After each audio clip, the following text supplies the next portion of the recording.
इस वीडियो में दी गई जानकारी सामग्री गणना की प्रामाणिकता या विश्वसनीयता की गारंटी नहीं है।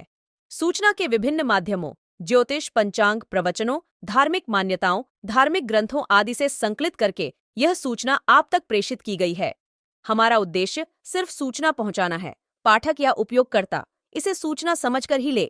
इसके अतिरिक्त इसके किसी भी तरह से उपयोग की जिम्मेदारी स्वयं उपयोगकर्ता या पाठक की ही होगी। नमस्कार दोस्तों, स्वागत है आपका हमारे YouTube चैनल सांसारिक जानकारी पर। हम आपको यहाँ पंडित प्रदीप जी मिश्रा द्वारा बताए गए उपाय जो वे अपनी कथा में बताते हैं उनकी जानकारी देते हैं, ताकि आपको एक ही जगह पर ही सारे उपाय मिल जाए। गुरु जी के बताए गए उपाय श्री शिव पुराण से जाने गए होते हैं, इसलिए निसंदेह भगवान शिव पे विश्वास रख कर करे। इस पुराण में शिव जी को वात्सल्य, दया और करुणा की मूर्ति के रूप में महिमामंडित किया गया है। इस पुराण का पाठ करने से भक्तों के अंदर भी ऐसे ही गुणों का संचार होता है, यानी भक्तों का चरित्र भी भगवान शिव की ही तरह बनने लगता है। जो भक्त शिव पुराण का विधि पूर्वक पाठ करते हैं वो जीवन मरण के चक्र से भी मुक्ति पा जाते हैं। आज बुधवार का दिन ग्रहों के राजकुमार बुध और प्रथम पूज्य गणेश जी के लिए समर्पित है। जिन लोगों पर गणेश जी की कृपा होती है उनके सुख, सौभाग्य, धन, संपत्ति आदि में वृद्धि होती है। जिनकी कुंडली में बुध मजबूत होते हैं उनको बिजनेस में तरक्की मिलती है। उनका विवेक एवं बुद्धि बहुत अच्छा होता है। करियर में वे बहुत आगे जाते हैं।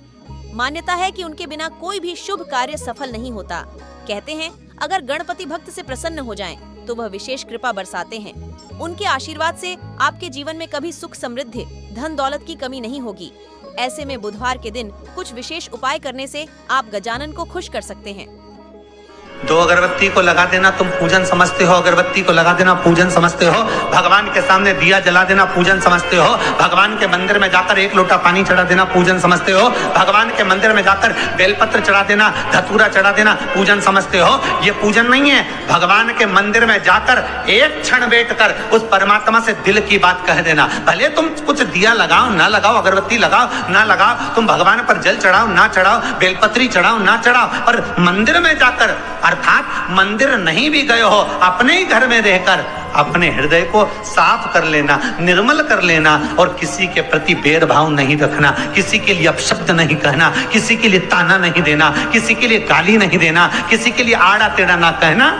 ये पूजन से बढ़कर भी पूजन है साहब। आपके घर में जो दीपक होता है, दिया जो आप प्रज्वलित करते हो, तेल का दिया अगर आपको लगाना रहता है तो वो दिया अलग ही रखें। घृत का दिया अगर आपको लगाना है तो वो अलग ही रखें। घृत के दिए में तेल का दीप नहीं लगाना चाहिए और तेल के दीप में घृत का दीप नहीं लगाना चाहिए। कई लोग कहते हैं, कई लोगों का एक प्रसंग रहता है, महाराज जी गुरुदेव हमारा इतना सा कहना है कि हम मंदिर जाते हैं, रोज दिया लगाने जाते हैं, हम भगवान को रोज दिया लगाते हैं, पर एक बात समझ में नहीं आती, हमारे सालों निकल गए दिया लगाते लगाते, उसके बाद भी मैं दुखी क्यों, भगवान ने मेरे क्यों नहीं सुनी। जब उस चोर को भगवान ने कुबेर बना दिया, केवल उसका कपड़ा जलाया और मैंने इतने सालों से दिया लगाया, क्या भगवान मेरी नहीं सुन रहा? कारण हो सकता है तुम डब्बी तो घी की लेकर गई हो, बत्ती भी घी की लेकर गई हो, पर मंदिर में जो दिया पड़ा था जिसमें तुम बत्ती जला कर आई हो सकता है वो तेल की हो सकती है। कहीं ना कहीं हमारी गलती हो रही है, भगवान की तरफ से कोई गलती नहीं। भगवान तो हाला हजूर बैठा है तुम्हारा भंडार भरने के लिए, पर गलती हम करते हैं कि हम दिया नहीं ले जाते। हम तो मंदिर की दिया उठाया, अब घी का था कि तेल का था, अपन ने तो बत्ती लगा दी। पर पहले की माताएं कितनी चतुर होती थी, आटे का दिया लगाती थी कि वो दिया नया बनाओ, जरा सा आटा उसना है, रोटी बनी रही है, उसमें से दिया निकाला लगा दिया। नहीं लगाना, दीप नहीं है। अगर आपको लगता है कि ये तेल का घी का दिया अलग होना चाहिए, इसलिए पहले मंदिरों के अंदर घृत दिया लिखा जाता था, घी का दिया, घी का दिया। आप कभी महेश्वर जाइए, महेश्वर में नर्मदा जी के घाट पर शिव मंदिर में जो दिए जलते हैं वहां लिखा रहता है ये घृत का दिया, तेल का दिया, वहां लिखा और दिए ही जलते हैं वहां 108। कई छोटी छोटी गलतियां हैं जो हम करते हैं और बाद में कहते हैं भगवान हमारा नहीं सुन। हमारी आदत है कि मनवांचित फल की कामना के लिए जब हम शंकर को बेलपत्र चढ़ाते हैं, शिव जी को हम जब बेलपत्र समर्पित करते हैं, आप सभी को मालूम होगा बेलपत्र चढ़ाने का एक तरीका होता है। एक बेलपत्र चढ़ाते हैं तो ऐसे ही चढ़ा देते हैं, 2-4 बेलपत्र चढ़ाई ऐसे ही चढ़ा देते हैं, और यदि 11 बेलपत्र, 21 बेलपत्र, 51 बेलपत्र, 108 बेलपत्र, 108 से भी ज्यादा यदि बेलपत्र हम अगर शंकर को समर्पित कर रहे हैं तो आखिरी बेलपत्र में हमें या तो चंदन या चावल या लाल चंदन, कुछ भी अबीर गुलाल कुछ भी रखकर मध्य पत्ती पर रखकर भगवान को समर्पित करना पड़ता है अपनी कामना की पूर्ति के। अगर हमने 108 ऐसी चढ़ा दिया, 11 पत्ते ऐसी चढ़ा दिए तो उसमें कामना की पूर्ति नहीं है, और आखिरी 10 चढ़ा दिए तो आखिरी 11वें बेलपत्र पे हमें कुछ रखकर देना ही पड़े। तो वो ये जरूरी नहीं है कि आप धन रख कर दें, पैसा रख कर दें या संपदा रख कर दें, उसमें अबीर गुलाल चंदन चावल जो तुम्हारा मन पड़े पुष्प आदि उस पर रख। आपने देखा होगा, आप लोग तो करते रहते हो ना पूजा, तो जहाँ पंडित जी अभिषेक कराते हैं तो आखिरी की बेलपत्र पे वो लगा के सब दे ही देते हैं, लो चढ़ा। तो कभी आपने पंडित जी से पूछा कि आखिरी बेलपत्र पे आपने लगा के क्यों दिया? कोई लिख के रख लेता है नमः शिवाय, उसको रख देता है संभाल के, सब चढ़ा देगा, उसके बाद वो चढ़ाएगा। उसका कारण क्या है? रावण संहिता कहती है कि लंकाधिपति लंकेश जब भी बेलपत्र समर्पित करता था, आखिरी बेलपत्र जब समर्पित करता था तो शंकर को कुछ देकर ही समर्पित करता। शिवलिंग पर बेलपत्र चढ़ाना, जल चढ़ाना, इसका भी एक नियम होता है। शंकर जी पे शिवलिंग पर जल कहाँ चढ़ाया जाता है? सबसे पहला जल अगर शंकर जी को चढ़ाने जा रहे हो तो शंकर जी के जो चरण है जहाँ से पानी नीचे गिरता है उसके सीधे वाले भाग पर, अपने हाथ का सीधा भाग, वहां जल चढ़ाओ। फिर जहाँ लेफ्ट भाग है वहां जल चढ़ाओ। जहाँ शंकर भगवान का शिवलिंग रखा हुआ है तीसरे नंबर का जल वहां चढ़ाना चाहिए। चौथे नंबर का जल भगवान शंकर के शिवलिंग पर चढ़ाना चाहिए। पांचवें नंबर का जल ऊपर अगर जलाधारी लगी हो तो उसमें चढ़ाओ। नी हो जलाधारी तो भगवान शंकर का जहाँ नंदी बैठा है, नंदी का एक पांव ऊंचा रहता है, उस पांव के पास में जल चढ़ाना चाहिए। ऐसे 5 स्थान दिए जल चढ़ाने के लिए। शिव जी का स्नान कितनी चीजों से होता है? 5 चीजों से। पंचामृत, दूध, बोलते जाओ, दही, फिर घी, शहद, फिर शक्कर। ये 5 चीजों का प्रमाण क्या है? शास्त्र कहता है दूध चढ़ाने से घर में संतान की वृद्धि होती है। दही चढ़ाने से भगवान शिव के, अगर शिवलिंग पर हम दही चढ़ाते हैं उससे परिवार में प्रेम बढ़ता है। क्या बढ़ता है? प्रेम। फिर घी चढ़ाने से हमारे घर से रोग दूर होता है। शहद चढ़ाने से, भगवान शंकर पर जो शहद चढ़ाया जाता है वो चढ़ाने से घर में संपदा की वृद्धि होती है। और 5वें नंबर पर भगवान को शक्कर, खांड जो आप जानते होंगे, शक्कर आदि पिसी हुई चढ़ा देने से, शिव जी को चढ़ाने से हमारे घर के बच्चे जिद्दी नहीं होते। हिंदू धर्म की रीति है, जिस पात्र को हम जल चढ़ाने लेकर जाते हैं उस पात्र में भगवान के चरणों का जल लाते हैं, खाली पात्र नहीं लाते। क्या लाते हैं? भगवान के चरणों का जल।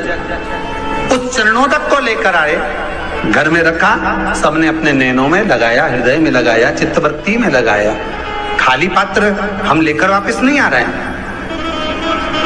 शिव मंदिर में जब जब जाओ, जल चढ़ाने के लिए जाओ, पात्र तुमने शंकर जी को पूरा पानी चढ़ा भी दिया तो शंकर के चरणारविंद का थोड़ा सा जल पात्र में डाल के भले 2 बूंद लाओ, 4 बूंद लाओ, इतना सा लाओ, पर लाओ और उसको पूरे परिवार के नेत्रों में जब लेकर आए हो चरणों तक तो लगाओ।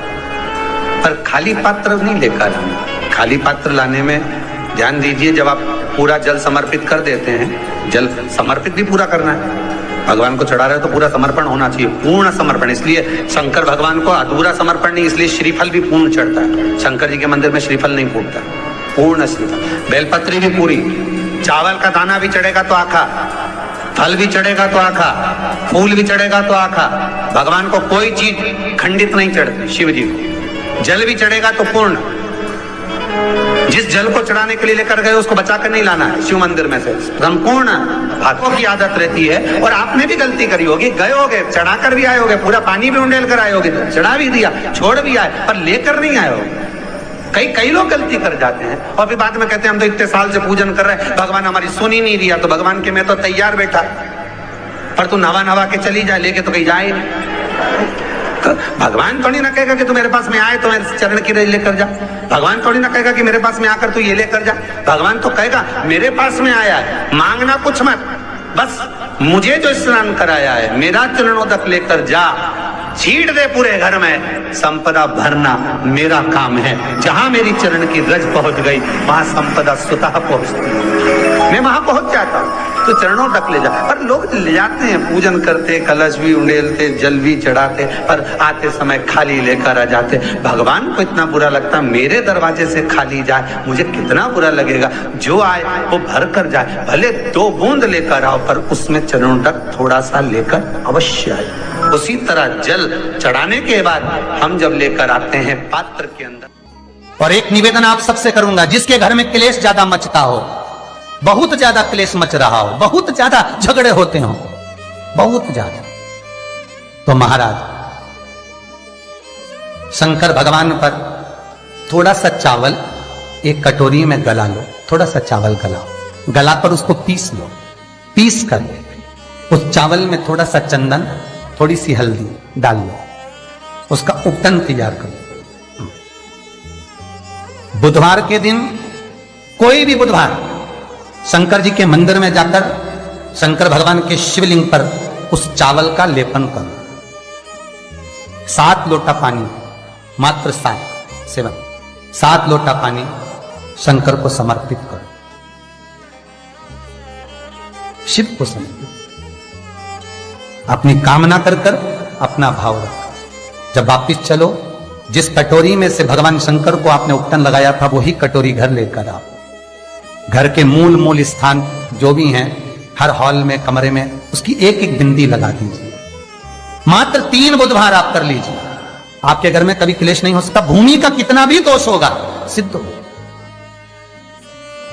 जिस घर में रुपया आ रहा है, जा रहा है, 1 रुपए कमा रहे हो, 100 रुपए खर्च हो रहा है, घर में पैसा नहीं दिख रहा। व्यापार तो अच्छा कर रहे हो, घर में 4 लोग कमा रहे हैं, सब कोई मिलकर कमा रहा है, तो भी पैसा नहीं दिख रहा, तो भी धन नहीं दिख रहा, रुपया नहीं दिख रहा। महाराज, अगर धन संचिता में नहीं पड़ रहा, धन संचिता में नहीं आ रहा, तो महाराज शिव महापुराण की कथा कहती है तिल्ली का लेपन। तिल्ली, काले कलर की तिल को लेकर उसके साथ में थोड़ा सा चावल, और हमारे यहां चावल के साथ में चावल की धान आती है, आपको बाजार में मिल जाएगी चावल की धान, जिसको जौ का भाग अलग हो जाता है, जौ गेहूं की हो जाती है, पर चावल की धान कहते हैं उसको। इन तीनों को एक कटोरी में रख लो, तीनों को पानी में गलाना नहीं है, बस कटोरी में रख लो।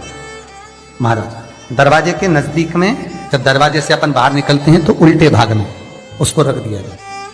घर से 1 लोटा पानी जिसमें कच्चा दूध मिला हो, वो कटोरी शनिवार के दिन रखकर, रविवार को उठाकर ले जाकर कलश नीचे रखकर, सीधे हाथ में कटोरी रखकर शंकर जी को समर्पित कर दो। जल चढ़ा दीजिए। बाबा भोलेनाथ के जो चरण पादुका है, उस पादुका में वही तिल्ली, वही चावल का भाग, वही जौ, जो आप चावल का धान बोलेंगे, धान, उसको लेकर दोनों भाग पर समर्पित कर दो। आते समय वो दोनों भाग पर चढ़ी हुई तीनों चीजें उठाकर लेकर आ जाइए। दुकान में, व्यापार में, व्यवसाय वाली जगह पर उसको रख दीजिए। कभी जिंदगी में संपदा कम नहीं होगी, संपदा बढ़ेगी।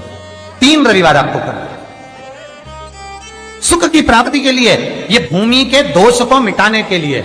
आपको कथा में पहले भी कहा था, वार, नक्षत्र, समय, घड़ी, पल, दिन, ये जितने भी बनाए हैं मेरे महादेव ने बनाए, मेरे शंकर ने निर्मित किए। एक एक पल, एक एक घड़ी, एक एक क्षण शिव बनाता। 4 महीने चतुर्मास के भगवान विष्णु देव सोनी एकादशी पर जब सोने जाते हैं तो भगवान शंकर को बुलाकर कहते हैं, ये 4 महीने जितना दान, पुण्य, सत्कर्म, संकीर्तन, भजन, कीर्तन जो होगा शंकर, ये मैं नहीं करा सकता, तुम करा सकते। इसलिए चतुर्मास की शुरुआत ही श्रावण से, इसलिए चतुर्मास की शुरुआत ही श्रावण से।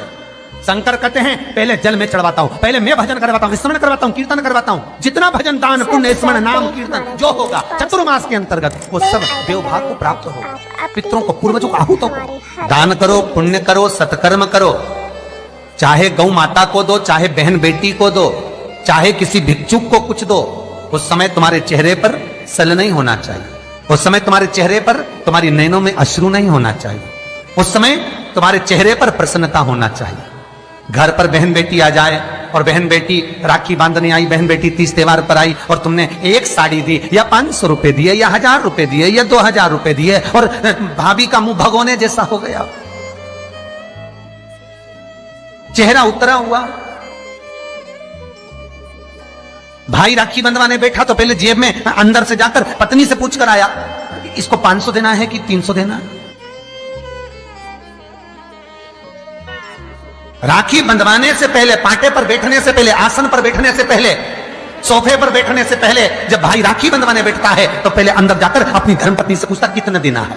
क्यों भैया, कमा तू रहा है, ला तू रहा है, तो फिर धर्मपत्नी से क्यों पूछा कि कितना देना है? पत्नी को यह कहना था आज मेरा मन है, बहन साल भर से नहीं आई, कुछ तो लॉकडाउन में 4 महीने से फोन तक पे बात ही बात होती रही, आई नहीं, 1 साल हो गया, मेरा मन कर रहा है आज मेरी बहन को मैं 2000 रुपए दे दूं, साड़ी के भी हो जाएंगे, चूड़ी के भी हो जाएंगे और देना हो जाएगा, आज मेरा मन कर रहा है। तुम्हें बोलना चाहिए, तुम्हें बताना चाहिए। और अगर पत्नी को कहे पति कि तुम 2000 रुपए दे रहे हो तो धर्म पत्नी का फर्ज है, धर्म पत्नी का फर्ज है, क्योंकि तुम भी किसी की बहन हो, तुम भी किसी की बेटी हो, तुम्हारा फर्ज है कि तुम अपने पति को कहो सुनो 2100 दो, मना नहीं है, 500 रुपए अलग से चूड़ी के दे दो, 500 रुपए अलग से बहन बेटी आई है तो गाड़ी का किराया दे दो। ये जब धर्म पत्नी अपने पति को कहेगी, पति के चेहरे पर प्रसन्नता होगी। मुझे उम्मीद है आज आप अपनी ननंद को दे रहे हो तो आप जब अपने मायके जाओगे तो आपकी भी भाभी इतना ही सम्मान देगी। क्यों? एक उंगली जो हम किसी पर उठाते हैं तो ये 3 उंगलियां हमारी ओर जाती है। हम एक के लिए अगर व्यवस्था करते हैं तो कहीं ना कहीं आपकी व्यवस्था भी पूर्णता में हो पाती है। आपकी व्यवस्था, आपका भाव, आपका आनंद, आप किसी के लिए अगर समर्पित हो रहे हो, आप किसी के लिए समर्पण कर रहे हो, आप किसी के लिए अग्रण्य हो रहे हो तो वहां से पूर्णता का अग्रण्य का भाव तुमको भी प्राप्त होगा।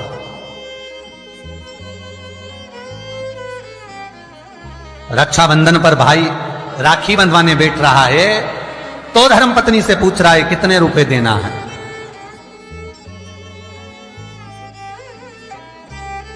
प्राण छूटने के बाद भगवान विष्णु लक्ष्मी से पूछे बता इसको नरक भेजू कि स्वर्ग? अरे बोलो तो रे भाई, भगवान विष्णु अगर अपनी पत्नी से राय ले तो, भोलेनाथ देने से पहले पार्वती से राय ले तो, इंद्र कार्य संभालने से पहले इंद्राणी से राय ले तो, ब्रह्मा ब्रह्माणी से राय ले तो, नहीं नहीं। अगर यमराज अपनी धर्मपत्नी दक्षिण से पूछे, ए दक्षिणा तू बता कि ये जो मरा है इसको मैं स्वर्ग भेजूं कि नरक? तो सबसे ज्यादा अगर दक्षिणा देवी बोलेगी तो एक ही बात बोलेगी यमराज की पत्नी, एक काम करिए इसको नरक भेज दो। क्यों? क्योंकि ये कभी दक्षिण मुख कर कोई काम ही नहीं करा। बोलो, दक्षिण मुख करके कौन कार्य करता है? दक्षिण मुख करके कौन पूजन करता है? दक्षिण मुख करके कौन स्मरण करता है? दक्षिण मुख करके कौन सेवा करता है? तो दक्षिणा को तो क्रोध आना चाहिए कि ये कभी मेरी ओर मुंह करके कभी भजन नहीं करा, इसने कभी मेरी ओर मुंह कर मेरे को देखा तक नहीं, कभी मेरी ओर मुख नहीं करा। तो दक्षिणा देवी तो क्रोध में आकर बोल देगी इसको नरक भेज दो।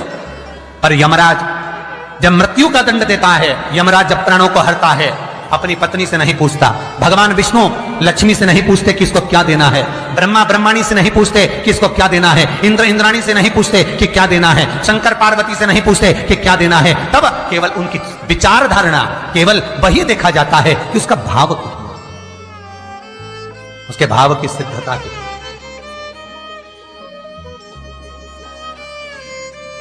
पर आज का जमाना है, बहन जैसे ही आई राखी बांधने, भैया चलो बैठो पाटे पे, अंदर अभी आया, अंदर गया, इतने दिन साड़ी रखी है मैंने निकाल दी है, धर्मपत्नी कहती है साड़ी निकाल दी मैंने, ये साड़ी दे देना, और सुनो साड़ी के पास 500 रुपए रख देना, बहुत है, साड़ी भी तो देना है। और ये तूने जो अपनी ननद के साथ करा, अब तू अपने मायके जा और तेरी भाभी तेरे साथ करे तो तुझे कैसा लगेगा? 3 को देने से कभी नहीं घटता, शिव महापुराण की कथा कहती है। पहला, बहन बेटी को देने से। दूसरा, गौ माता को देने से। तीसरा, संत ब्राह्मण को देने से कभी नहीं घटता महाराज। बढ़ेगा, घटेगा नहीं। बहन बेटी को देने से कभी घटता नहीं है। तुमने जो दिया उसका 4 गुना अगले साल तक तुम्हें प्राप्त हो जाएगा। गौ माता को 1 रोटी दी है, गौ माता के निमित्त से 1 रुपया निकाला है, गौ माता के निमित्त से 1 रुपया भी अगर तुमने दान करा है, पुण्य करा है, उसके निमित्त का अगले वर्ष तक यही तारीख लिख कर रखना, कितना पुण्य प्राप्त होता है, कितना फल प्राप्त होता है, कितनी लक्ष्मी प्राप्त होती है। देने से घटता नहीं है। तीसरा, संत ब्राह्मण को देने से कभी घटता नहीं है। आपने जो दिया उसका 1000 गुना आपको प्राप्त हो जाता है, 1000 गुना।